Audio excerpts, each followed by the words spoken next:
Pernahkah kita berpikir bahwa setiap orang melihat dunia ini dengan cara yang berbeda? Kita sering terburu-buru menilai tanpa benar-benar memahami. Padahal di balik setiap pandangan ada perjalanan yang tak kita ketahui.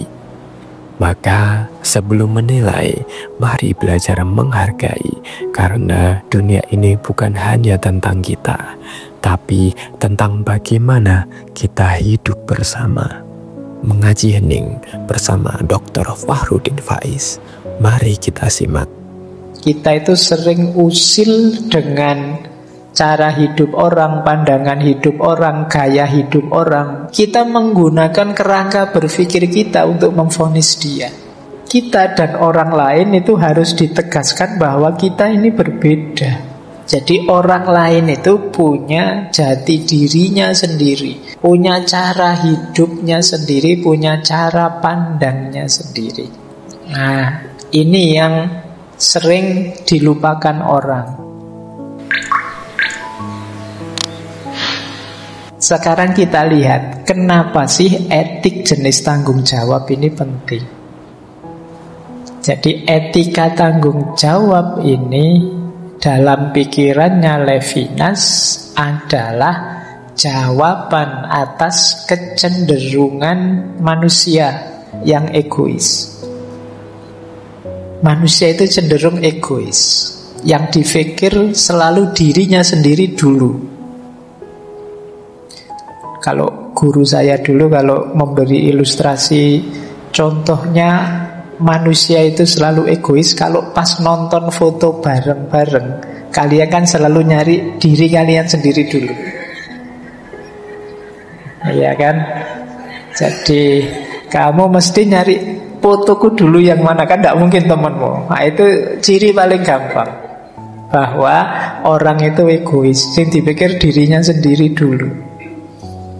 Nah, cuma ini kalah dengan orang yang mencintai. Orang yang mencintai itu bisa saja dia yang dicari foto yang dia cintai dulu. Nah, jadi nanti kamu liriin ya kalau pasanganmu nonton foto bareng-bareng, nyari aku dulu apa nyari dia dulu? Kalau nyari dia dulu, aja jangan egois ini orang ini. Nah, jadi kata Levinas, manusia itu punya kecenderungan menyerap segala yang ada di sekelilingnya sesuai dengan perspektif pandangannya, sehingga bisa dia kuasai. Jadi ini kecenderungannya orang, ingin menguasai segala sesuatu di luar dirinya. Dia ingin jadi yang ngontrol semua yang ada di sekelilingnya. Ini yang membuat orang kadang-kadang sok tahu, sok bisa, sok mampu, sok kuasa. Kita itu kalau sudah di wilayah kita itu kan merasa menguasai segala di sekeliling kita. Misalnya kalian sudah, orang tahu semua kalian rajin ngaji filsafat, itu kadang-kadang kalian merasa, wah aku sekarang ngerti filsafat. Jadi kalau ditanya orang, meskipun tidak ngerti tentang filsafat, kalian berusaha kayak ngerti. Ya kan, kalian, wah masuk sering ngaji filsafat, pertanyaan gini aja tidak bisa, tak ngarang-ngarang sidik lah pokoknya. Nah, ini sering terjadi. Jadi orang itu ingin jadi pengontrol situasi sekelilingnya. Dia akan membaca segala yang ada di sekelilingnya, dicocokkan dengan perspektifnya, dengan cara pandangnya, cara hidupnya. Bahkan cenderung ngatur agar sekelilingnya ini cocok dengan dirinya.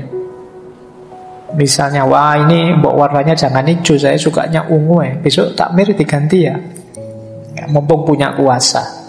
Orang cenderung begitu, membaca perspektif dirinya saja, agar dia bisa mengendalikan sekelilingnya. Ini yang pertama, dan ini kadang agak sulit kan. Misalnya teman-teman yang putri sudah terlanjur dicitrakan bahwa perempuan itu pinter masak misalnya. Nah itu kadang-kadang yang memaksakan diri harus ngerti masakan-masakan, harus ngerti tentang, akhirnya menyusahkan dirinya sendiri. Jadi ini kecenderungan yang pertama. Dia ingin jadi yang mengontrol situasi sekelilingnya. Kemudian yang kedua, dia menganggap antara aku dan yang lain ini dua hal yang berbeda, tapi dalam pengertian yang lain harus hadir untuk membuat aku nyaman. Kalau tidak, aku pergi atau engkau yang pergi. Nah, itu kecenderungan manusia. Kalau kalian punya teman tidak cocok sama dirimu, kan itu, aku yang pergi, aku tidak cocok. Atau kalau bisa ya dia tak usir saja, tak bikin tidak kerasan, biar pergi. Karena kalian ingin hidup ini sesuai bayanganmu, sesuai skenariomu. Ini nanti kalau di filsafat barat kan orang menyebutnya membaca segalanya dengan aku, dengan narasi tunggalku. Kita itu cenderung, kalau bahasa ilmu bias kognitif itu, kita cenderung availability bias. Jadi availability bias itu mencari contoh yang cocok saja dengan pendapatku. Yang tidak cocok ya disingkirkan. Nyari contoh yang ada, yang dekat, yang mudah, yang cocok. Kita selalu begitu kalau berpikir. Tidak usah takut merokok. Simbah saya itu sampai umur 100 tahun merokok masih sehat saja. Ini namanya availability bias. Ngambil contoh yang paling dekat, yang paling mudah, yang ada, yang sesuai dengan pandanganmu. Jadi adanya yang cocok ini dijadikan contoh. Kamu tidak mengambil contoh, padahal ada loh orang itu yang tidak sampai tua karena rokok meninggal. Itu tidak diambil. Yang diambil tetangga saya sampai umur 80 masih sehat meskipun merokok. Ini namanya availability bias. Seolah-olah benar padahal tidak. Itu memang muncul dari hasrat kita untuk selalu dianggap benar. Kita ingin agar lingkungan sekeliling kita itu manut, ikut dengan pendapat kita. Nah, ini nanti dasarnya kenapa Levinas itu kemudian merumuskan etika tanggung jawab. Baik, ini yang pertama. Yang kedua, etika tanggung jawab yang merespon egoisme manusia itu, Levinas mengkritik pikiran-pikiran etik sebelumnya. Pikiran etik sebelumnya itu, kata Levinas, kan ada sebelumnya Immanuel Kant, tadi ada Aristoteles, ada Stuart Mill Bentham, utilitarianisme. Itu kata Levinas, sifatnya sebagian besar itu egois. Jadi yang dipikir selalu aku yang baik. Bagaimana membuat aku jadi orang baik, kan fokusnya selalu ke situ. Ya benar sih, memang etik itu memperbaiki diri, fokus pada yang baik, meninggalkan yang buruk. Tapi kalau modelnya egois, akhirnya apa? Yang dipikir dirinya sendiri terus, tidak peduli yang lain. Tak kasih contoh ya. Pernah tidak di sini, atau mungkin teman-teman pernah bersikap begini? Ada yang memberitahu kalian, teman yang sana itu loh suka ngomong jelek tentang kamu. Biar saja dia ngomong jelek, toh dosa-dosanya dia, yang penting aku tidak terpengaruh, malah dosaku nanti bisa dikasih ke dia. Ini egois. Jadi kamu ingin jadi baik sendirian, tidak peduli temanmu rusak. Jadi tidak peduli temanmu masuk neraka, masuk neraka dewa, aku tak mlebu swarga. Ini cuek namanya. Jadi pelajaran-pelajaran etik sebelumnya itu hanya fokus pada dirinya sendiri. Ini agak egois, padahal egois itu tidak etis. Jadi ya kamu juga harus peduli dong kalau ada yang lain yang perlu juga jadi orang baik. Jangan biarkan, biar aja yang lain rusak, yang penting aku tetap baik. Apa teman-teman itu tontonannya di HP gitu-gitu, yang penting aku baik, biar aja mereka sudah besar, sudah tahu mana baik mana buruk. Kan kita selalu begitu, kita abai dengan orang lain. Nah, teori-teori etik sebelumnya jarang yang menyentuh keterbukaan, kepedulian, rasa hormat pada yang lain ini. Selalu fokusnya apa sih perbuatan baik itu? Dasarnya dari mana? Dari hati, dari Tuhan, atau dari kesepakatan masyarakat? Tujuannya kesenangan apa kebahagiaan? Fokusnya selalu ke situ dan akarnya selalu di aku. Nah, sekarang Levinas menawarkan etika tanggung jawab yang isinya adalah membuka diri, silahkan yang lain hadir sesuai kenyataan dirinya apa adanya. Kita bersama-sama saling melakukan yang terbaik untuk yang lain. Nah, ini rumus etika tanggung jawab dari Levinas.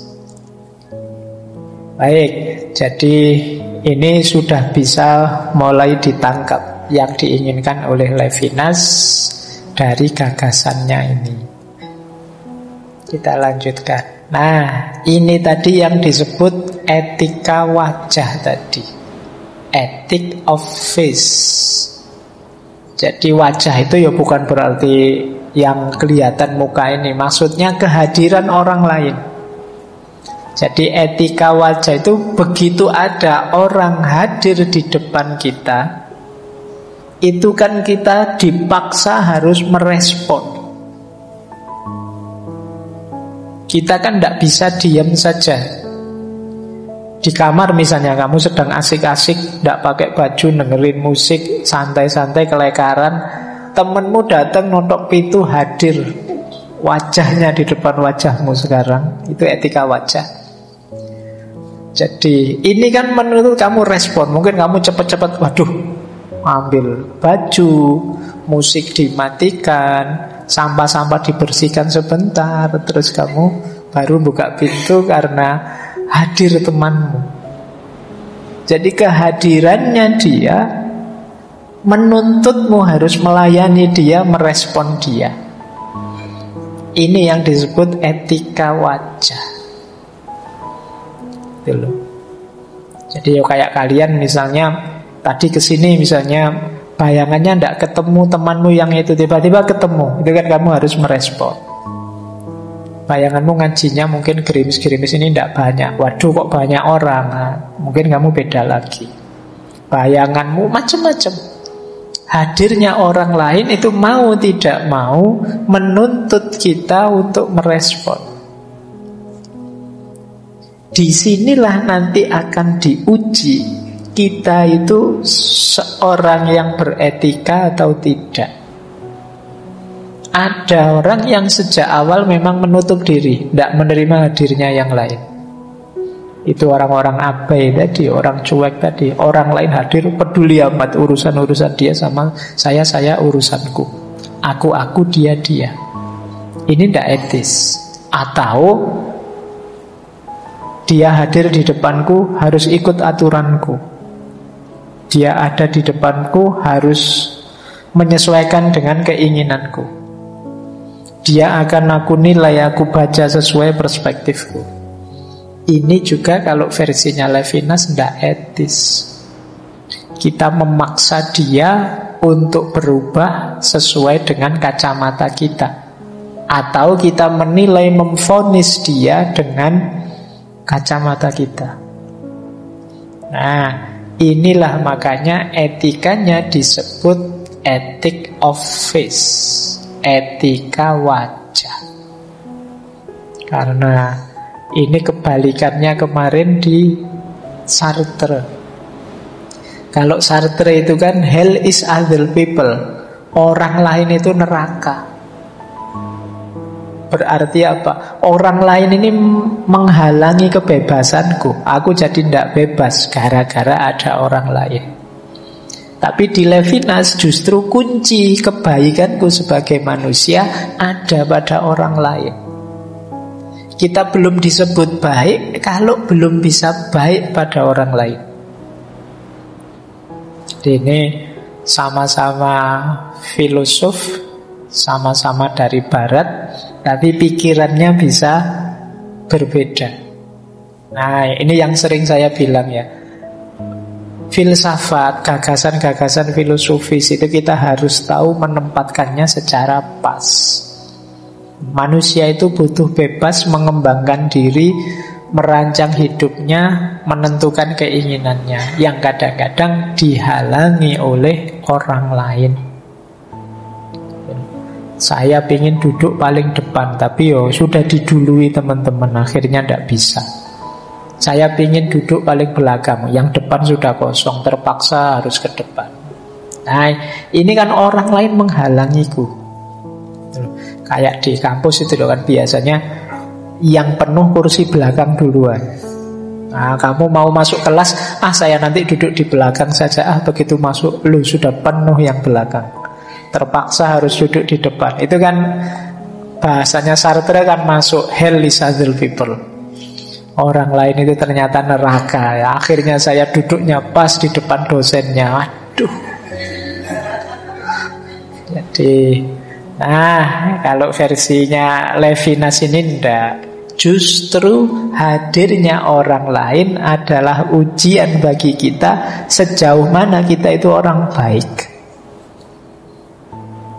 Jadi, ya mungkin kalian yang di dalam kelas, begitu ada temenmu masuk terlambat, Mas mau duduk di belakang apa di depan? Kalau di belakang silahkan, saya tak pindah ke depan. Kamu orang baik. Jadi kamu memperhatikan kepentingan, kebutuhan dia tidak dari perspektifmu, tapi dari perspektifnya dia. Inilah yang dimaksud ethic of face. Jadi etika tentang wajah. Baik, kita lanjutkan sekarang. Kita mulai dengan prinsip-prinsip etika tanggung jawab. Yang pertama adalah prinsip menolak totalisasi. Menolak totalisasi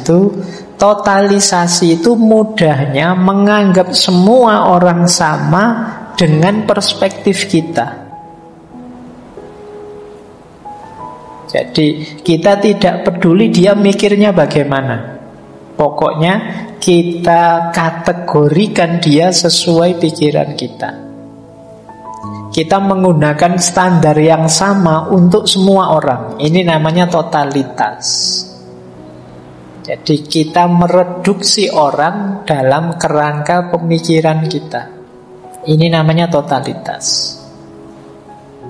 Padahal kata Levinas, kita dan orang lain itu harus ditegaskan bahwa kita ini berbeda.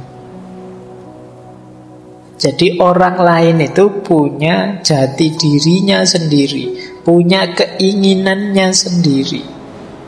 Orang lain itu punya hasratnya sendiri, punya cara hidupnya sendiri, punya cara pandangnya sendiri. Nah, ini yang sering dilupakan orang. Kita itu sering usil dengan cara hidup orang, pandangan hidup orang, gaya hidup orang. Usil kita di mana? Kita menggunakan kerangka berpikir kita untuk memvonis dia. Ini tidak etis, katanya Levinas. Ini yang disebut totalitas. Jadi ini termasuk jenis kekerasan pada orang lain. Jadi kan sering kan ada kasus-kasus semacam ini. Ada budaya tertentu yang tidak dihargai, dilecehkan, kemudian rame, viral, jadi kasus tertentu. Nah ini kenapa? Karena melakukan totalisasi tadi. Ya kita memang manusia yang punya prinsip, punya kebenaran, punya kerangka berpikir. Tapi orang lain juga punya, yang tidak selalu sama dengan kita. Kita membaca orang lain dengan kacamata kita, ya tentu saja tidak pas, tidak cocok. Mentang-mentang saya tidak suka tidak suka kopi, misalnya saya bilang, takmir, tidak usah nyediain kopi lah, teh saja lah, lebih sehat kok.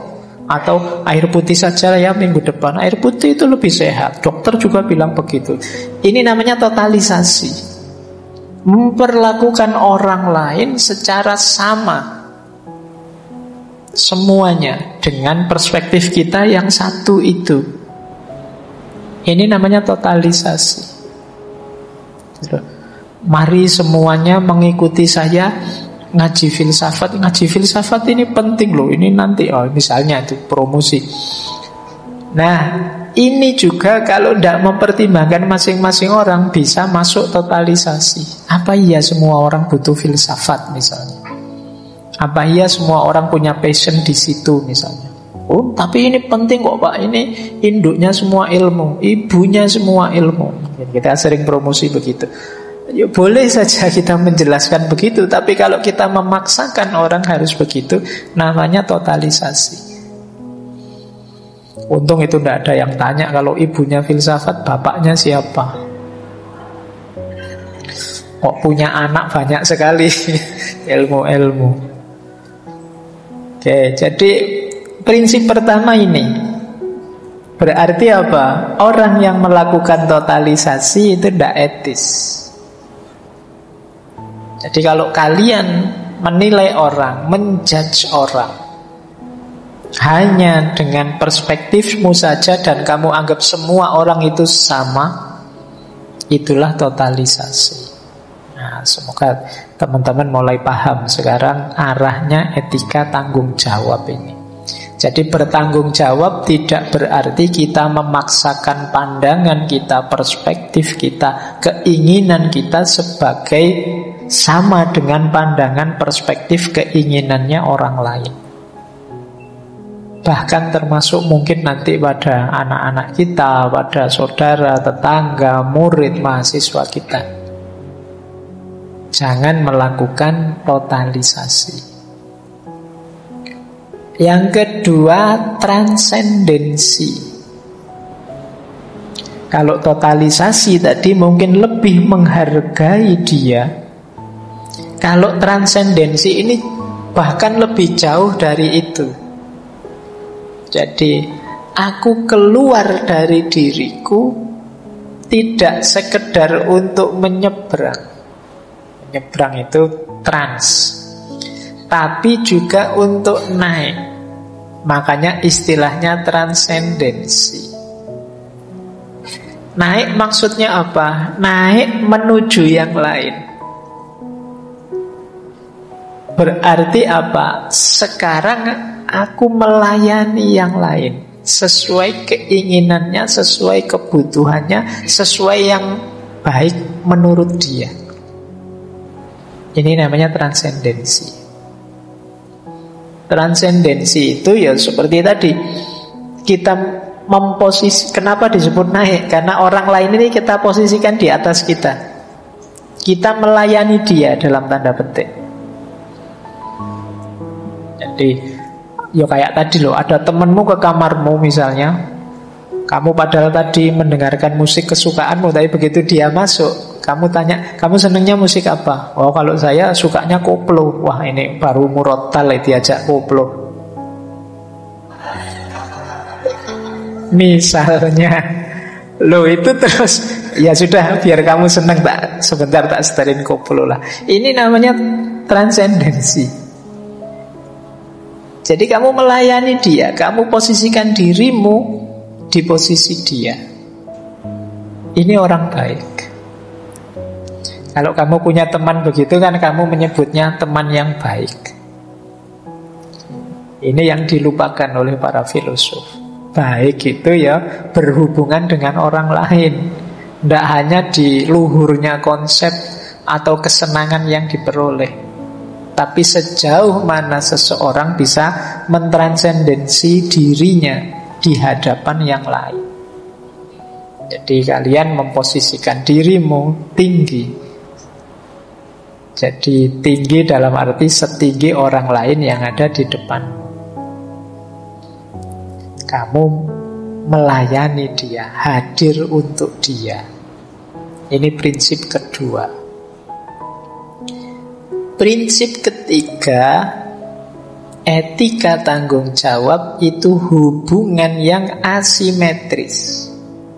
Ini menarik. Kita selama ini selalu bilang kesetaraan. Justru di sini Levinas bilang tidak. Dalam konteks kebaikan itu harus tidak setara. Tidak setara tidak dalam arti aku menindas dia, tapi aku melayani dia. Jadi ini kan terbalik, selama ini kita ingin setara, tapi di Levinas tidak. Hubungan kita itu tidak setara. Tidak setara dalam arti aku lebih tinggi, tapi sebaliknya aku lebih rendah, aku siap melayanimu. Jadi diri kita dan yang lain ini tidak pernah jadi satu. Kita tidak selevel kok. Kamu lebih tinggi, ayo kamu ingin apa, yang menurutmu baik apa, aku bantu. Dan kita melakukan ini itu tidak untukku. Aku tidak punya pamrih apa-apa ya. Aku ingin kamu baik, begitu saja. Jadi ini yang disebut hubungan asimetris. Makanya tadi saya sebut ini nanti puncaknya tetap ada pada cinta. Jadi ketika kita peduli pada yang lain, ketika kita menomorsatukan yang lain, ketika kita melayani yang lain, ini dalam konteks bahwa aku tidak ada pamrih apa-apa kok. Fokusku memang hanya pada dirimu. Bahkan kata Levinas, haknya orang lain dulukan, aku nanti saja. Orang yang seperti ini ya dalam kaprahnya masyarakat, ya ini yang disebut orang baik. Saya ngambil minumnya nanti sajalah, kalau masih ada sisa biar teman-teman yang lain ngambil dulu. Ini kan sebenarnya kamu berhak, wong kamu datang awal, tapi nantilah mungkin ada yang tidak kebagian, kasihan. Loh, kita menyebut orang kayak gini kan orang baik.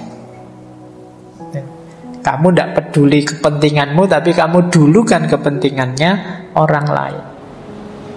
Bahkan dia lebih bertanggung jawab pada temannya, pada orang lain tadi dibandingkan pada dirinya. Kalau temannya datang, sudah makan? Belum. Mbok beli makan, tidak bawa uang. Ini pakai uangku dulu, padahal kamu sendiri belum makan. Ini cuma cerita saja. Cuma cerita, tidak tahu kenyataannya. Ini kan teman seperti ini kan kamu sebut teman yang excellent, teman yang baik. Nah, kayak jadi hubungannya asimetris. Kan yang lain terus bilang, wah tidak adil itu, wah tidak bagus itu dan lain sebagainya. Tapi tetap kamu yang melakukan itu disebut orang baik. Kalau simetris saja, yo pertimbangan hak, pertimbangan balasan tadi, pertimbangan tanggung jawab tadi, yo setara saja. Kalau setara saja, tidak ada yang disebut orang baik, yo biasa saja, memang itu haknya. Tapi kebaikan itu yo ketika orang melayani yang lain, melakukan kebaikan tanpa menghitung, tanpa menuntut apa yang dia dapat. Inilah orang baik. Oke, saya lanjutkan. Nah, gagasan-gagasannya Levinas tadi ini sebenarnya menyerang dengan keras tradisi filsafat barat sebelumnya. Orang barat itu ya seperti Heidegger tadi, itu kan banyak membahas tentang ada, tentang being, tentang kenyataan, tentang kebaikan itu harus begini, yang benar itu harus begitu, dan itu sifatnya general untuk siapa saja begitu. Jadi teori-teori filsafat itu kan mengeneralisir segala sesuatu dalam satu teori.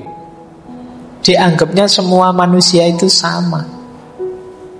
Padahal setiap orang itu unik. Jadi Levinas mengkritik filsafat barat yang itu fokus membahas being. Being itu kan tentang ada sesuatu. Biasanya kalau membahas tentang ada itu terus ngomong ciri-cirinya ini, kategorinya ini. Dan teori semacam ini terus dianggap berlaku untuk semuanya.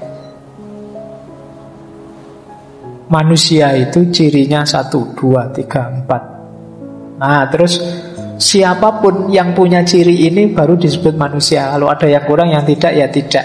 Ini gaya filsafat barat lama. Jadi kebijaksanaan itu cirinya 1, 2, 3, 4. Dan pokoknya ada 4 ciri ini, semuanya orangnya pasti disebut bijaksana. Padahal situasinya setiap orang mungkin beda-beda. Nah ini yang dikritik oleh Levinas pada tradisi filsafat barat. Ontologi barat itu ontologi yang menyamaratakan semuanya, termasuk manusia. Padahal manusia itu unik. Setiap orang adalah pengecualian sebenarnya. Sebanyak ini yang hadir malam hari ini, itu kan saya yakin tidak ada yang sama persis isi dan cara berpikirnya. Nah, tapi begitu dibikin teori, terus dianggap semua sama. Mungkin kalian sekali dua kali baca komen atau berita tentang ngaji filsafat. Setiap malam Kamis, anak-anak muda berkumpul, semangat sekali belajar filsafat. Apa iya semuanya semangat sekali belajar filsafat? Wong yo ada yang pingin nongkrong saja, pingin ketemu teman saja, daripada nganggur di kos saja. Ada macam-macam motifmu. Tapi kan begitu diberitakan, digeneralkan semua, seolah-olah semua begitu. Ini kritiknya Levinas. Kita itu kan mikir selalu begini caranya, selalu menganggap sama semuanya. Lupa bahwa kalau itu menyentuh manusia pasti beda-beda. Iya, kalau alam sih acek dia, konsisten dia, tapi manusia tidak. Senang, susah, bahagia, menderita, dan lain sebagainya, ini kalau manusia sifatnya unik. Jadi, suka dipukul enggak? Enggak suka, Pak. Semua orang mesti enggak suka dipukul. Ya belum mesti. Dalam situasi tertentu mungkin kamu minta dipukul. Kayak kalau di sinetron-sinetron lagi pacaran pinggir pantai terus kejar-kejaran pukul-pukulan. Nah itu kan kamu minta dipukul. Kalau momennya kayak gitu, pukullah aku lagi. Jadi enggak. Kalau manusia unik, enggak seragam. Maka pertimbangkan keunikan masing-masing orang. Jangan zalim. Menilai orang, memaksa orang sesuai dengan kerangka berpikirmu. Itu kata Levinas.